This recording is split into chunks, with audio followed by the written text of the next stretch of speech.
Hürmetlik vatandaşım, davamını anlaysız. 1979 yılı Amerika Cumhuriyeti bilen diplomatik münasebet ornattı.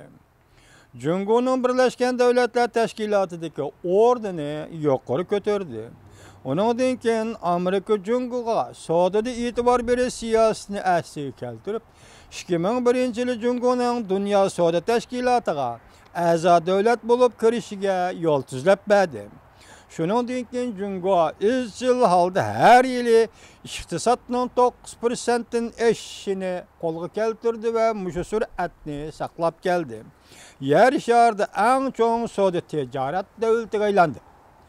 Demek Amerika Qo'shma Shtatlari yuqoridagi siyosatlarni qo'llanganligi uchunla Cumhuriyet yer shari bo'yicha hozirdan aytganda yer shari bo'yicha cho'ng savdo va tijorat davlatiga aylandi.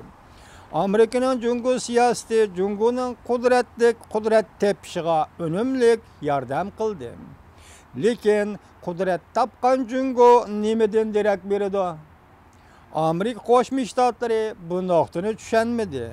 İqtisod kuchi va fan texnik kuchining taraqqiy qilishi zo'rayishiga ergashib, Cumhuriyet harbiy ishlar bo'yicha zo'ravon siyosat yurgizib, Sharqiy Osiyo va Janubiy dengizning bexatarligi muqimligiga tahdid paydo qildi. Maqolada mundaq ko'rsatildi. Davlat manfaati degan jurnalda e'lon qilingan maqolada mundaq ko'rsatildi. Amerika Cumhuriyetining xalqaro siyosat iqtisod sistemasiga kirishiga 25 yil yordam qildi. Demak, xalqaro siyosat sistemasiga va iqtisod sistemasiga kirishiga Cumhuriyetning Amerika Qo'shma Shtatlari 25 yil yordam qildi. Cumhuriyet bu yordamga rahmat aytmayla qolmasdan, aksicha Amerikani Osiyodan qo'g'lab chiqarishga urindi. Demak, bu yerda Amerika yaxshilik qilyapti. Oxirgi kelganda Xitoy Kompartiyasi Amerika Qo'shma Shtatlarini Osiyo Tinch okean rayonidan qo'g'lab chiqarmoqchi bo'lyapti. Qo'g'lab chiqarishga urindi.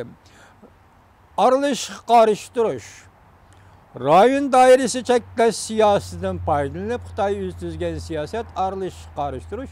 Rayon dairesi cheklash siyosatidan foydalanib Cumhuriyet Amerikaning harbiy mudofaa kuchiga oshkora xiris e'lon qilib, dengiz yo'li qatnashning bexatarligiga tahdid paydo qildi. Masalan, Janubiy dengizda haqiqatan Amerika Qo'shma Shtatlari va Yaponiyadagi davlatlarning qatnash masalasi bo'yicha davlat manfaatiga tahdid paydo qildi. Yer shariga hukmron bo'lish qarniyatini oshkorlab, Cumhuriyet har xil taktikalarni ishlatib, dollarning yer sharida zapas pul bo'lish o'rnini bekor qilmoqchi bo'ldi. Orqadan Xitoy pulini dollarning o'rniga dastatmoqchi bo'ldi.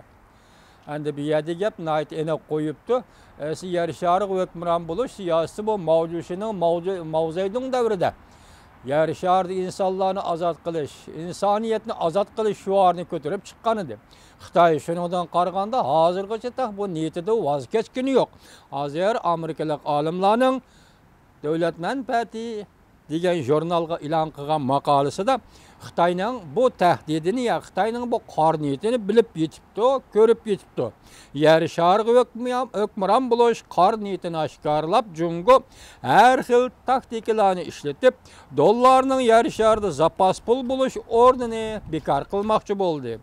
Orqadan Xitoy pulini dollarning o'rniga dastatmoqchi bo'ldi. Demak, Amerika Qo'shma Shtatlari Xitoyning qarniyatini bilib turdi ekan vatandoshim.